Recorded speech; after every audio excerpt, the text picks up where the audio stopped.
Okay, let's make a pan of cornbread to go with our supper this evening. So first you're gonna need 1 large egg.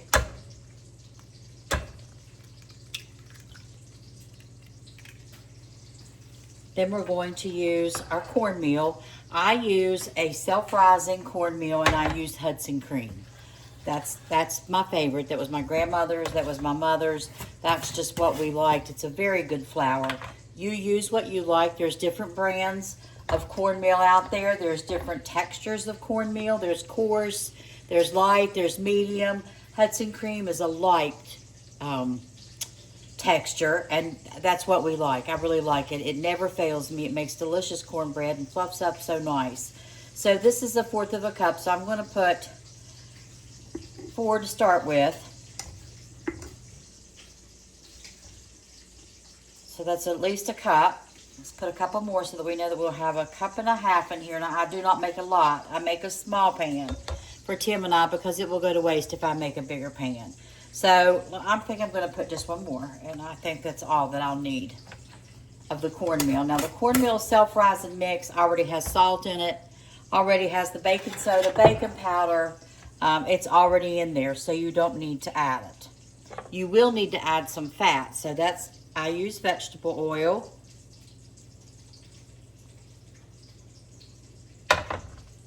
I do use, let me get a spoon.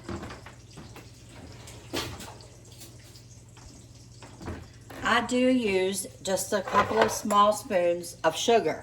You don't have to use sugar by any means. I don't use enough to make it sweet like cake. I just use a little bit to help offset. The corn can sometimes have just a little hint of bitterness to it or dryness to it that gives it an off taste.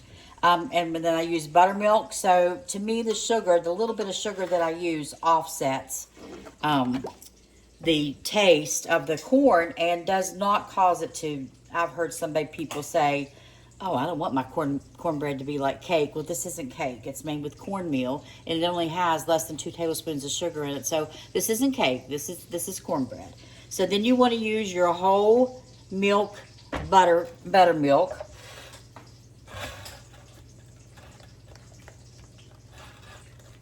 And you want to stir it. I have the skillet in the oven heating up. I set my oven on 425, and it'll take 20 to 30 minutes, depending on the size of your pan, for your cornbread to cook. Now, you don't want it too dry. I see a lot of people, their cornbread crumbles. When you cut it and you go to pick it up, it just crumbles. That's because it's too dry. There's not enough liquid in it. I saw where somebody made the comment, well, all cornbread's supposed to be crumbly. Well, that's okay if that's the way you like it. But if you don't, you simply add a little bit more liquid to it, and you'll have a nice cornbread that doesn't crumble so easily. It stays together just a little bit better. I still think that that's still a little, no, it's better. You see how it wants to, let's add just a smidgen more. That's still just a little dry to me. So we've added at least probably, I know a cup of buttermilk to our 1.5 cups of our cornmeal. Now, I hope you can see it just runs off the spoon so much better. Still comes off in dollops, but does a better job. And that looks about right. So we will put that into our hot skillet that is now heating in the oven. And when you heat it like that, it does 2 things. It gives you an extra crust on the bottom. You don't necessarily have to heat your skillet. My grandmother didn't. And she said you don't have to heat your skillet to get a crunchy bottom. She had perfect cornbread every time. And I agree with her. The main reason that I do it is not so much for the crispy bottom, because you can get it, kind of crispy without it, is because it ensures that it won't stick in my iron skillet. You heat your iron skillet really, really good. Pull it out, put your oil in it, then put your batter in it, and your cornbread just comes out slick as a whistle. So that's my main reason for preheating my skillet in the oven before I put my mix in there. So I'll check on this and see if the skillet is hot enough, and then we'll get it baking. Okay, here's our hot skillet, and as you can see, I don't make a big pan for Tim and I. I'm going to put my oil in, and I use just a good grade of vegetable oil. You can use shortening, you can use lard. I'm used to shortening or vegetable oil is what I grew up on. So I'm going to put our batter in. I don't think you can see it, but it is sizzling, and that's what you want. You want it to just be hot enough that you're getting a little bit of sizzling on that cornbread. See that? Already frying and cooking around the edges? That's perfect. Now make sure you don't touch your hot skillet, and we'll put it back in the oven to finish baking. Okay, so this is our frozen ramps. I bought these last spring, cleaned them, and froze them in the food saver containers. And it's going to be time to fill our freezer again soon, so I wanted to use them up, not to mention I absolutely love ramps. I mean, I love them. It's one of my very favorite dishes. These up so that when we cook them, they're in more of a bite-sized piece than just the whole ramp. This spring when they come up and I buy some more, I'll do a video on how to clean them and how to cook fresh ramps, which is practically the same thing. And fresh is better. I can't say that it's not. I'd be fibbing. But if you freeze them like these, or my grandmother would put them in a glass jar, a mason jar, but fill the jar with water. And they did not get this freezer burn very well. Of course, if you can see, I don't know if you can tell in this, but when it's contained in these packages and there is no air, they freeze very well. These are still frozen in the middle, so I'll cut them here and spread them out and let them get thawed out before we cook them in the skillet. Now, how we cook them is I fry a whole 12-ounce package of bacon and fry them in the bacon grease. Now, these are like any other green that you go to cook. These are I know you're probably thinking that looks like a lot. It would be like spinach or any other green. When you get it in the heat, it's going to wilt down. So I'm going to go ahead, since this is a small package, really isn't enough on its own to be a meal. I'm going to go ahead and cook this package with it.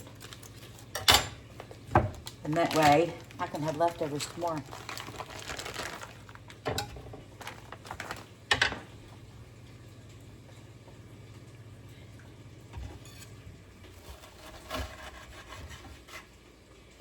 Can smell them already. Now, I will tell you that a fresh ramp is more pungent than the frozen one. And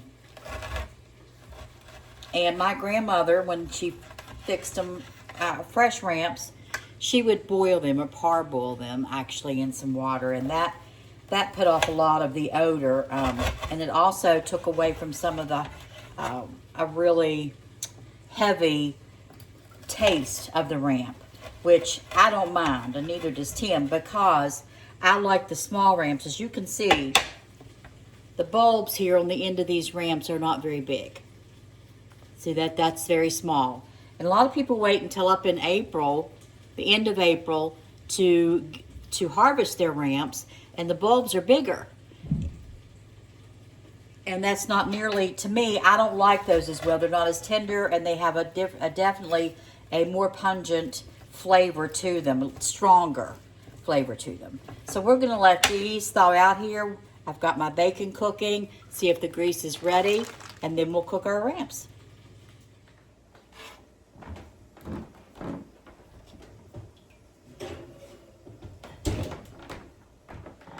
Okay, so here is our skillet of cornbread. We'll dump it out on our plate. Okay. Turned out of the pan, and see what a nice crunchy sides and bottoms that we have. That's a beautiful piece of cornbread. Now I'll wait and cut it up into slices in just a few minutes. I don't want to lose the heat. Okay, so we have our skillet here that we have fried our bacon in. And again, I did fry a 1 12-ounce package. I did use some of the grease in the beginning to fry my potatoes in. So I've used some of the grease for that. I'm going to use the rest of the grease left in my skillet for the ramps. So let's get our ramps in. I've got it on very low. I don't want to fry the ramps. I don't want to saute them. I just want them to heat up in this bacon grease and take on the flavor of that. I really don't want them to be greasy either. So there's a fine line between having enough grease and having too much. So I think I'm going to take a little bit of this out. And if I need to add more, I can.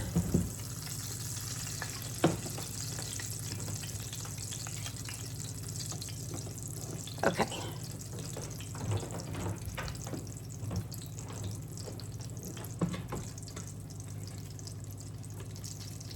So as you see, I don't have a sizzle, very, very light sizzle.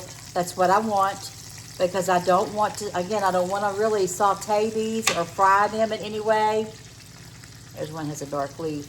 I just want them to heat up in the bacon grease and take on the flavor of the bacon bits in the bottom of the skillet. This is the skillet I fried the bacon in, and take on the flavor of the bacon grease.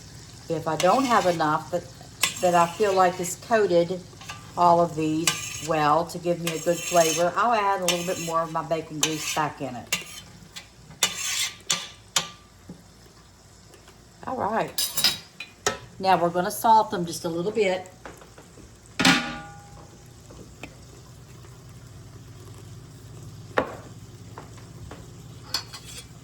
going to get them out in the skillet very well. Let me turn this up just a hair.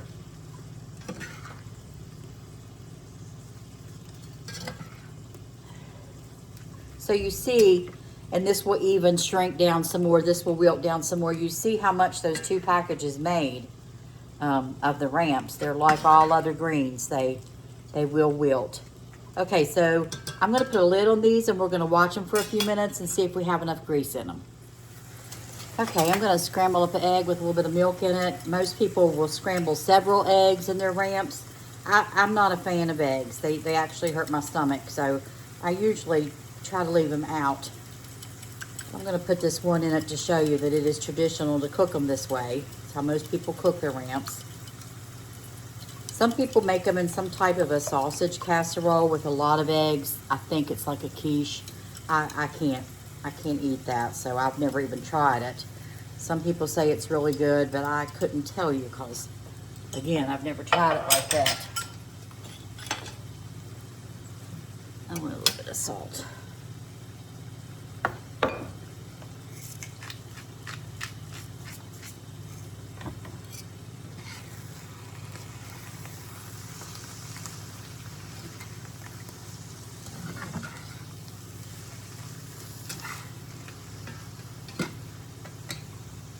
Okay, and there you have it. There is traditional West Virginia ramps with your bacon,